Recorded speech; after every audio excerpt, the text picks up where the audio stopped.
మీ first video చూసినప్పుడు as a women మీరు చాలా ధైర్యవంతులు, చాలా రెబల్ అనుకున్నాను. మీ నవ్వులో మీ కాన్ఫిడెన్స్ కనపడుతుంది నాకు యాక్చువల్లీ. ఓకే. మీ ఫ్యామిలీ నుంచి ఎవరు రాజకీయాల్లోకి రాకపోయినా మీకు లోకి రావడానికి ఒక అవకాశం వచ్చినా కూడా ధైర్యం చేయడానికి మెయిన్ కారణం అంటే ఏం చెప్తారండి? Service, just service. అంటే నేను ఇంతకు ముందు కూడా ఎవరు అడిగినా కానీ పొలిటికల్ అంటే అసలు పాలిటిక్స్ అంటే నాకు తెలియదండి.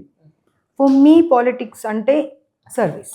That's it. సో సర్వీస్ చేయడానికి ఒక మార్గం అనేది మనకు కావాలి. మైట్ బి డెస్టినీ అండ్ దేవుడే నాకు ఈ రూట్లో నువ్వు సర్వీస్ చేయమని పంపించినట్టున్నారు అనే విధంగా నేను తీసుకున్నాను. సో నేను ఏ స్టేజ్లో ఉన్నా, ఏ పొజిషన్లో ఉన్నా అక్కడ వరకు అంటే ఆ పొజిషన్ని బట్టి ఎలా నేను సర్వీస్ చేయగలను పబ్లిక్కి అనే అంతవరకే ఆలోచిస్తాను. ఆ స్పెక్ట్రమ్ నుండి బయటకు వచ్చి చేసేటువంటి ఆలోచన చేయను.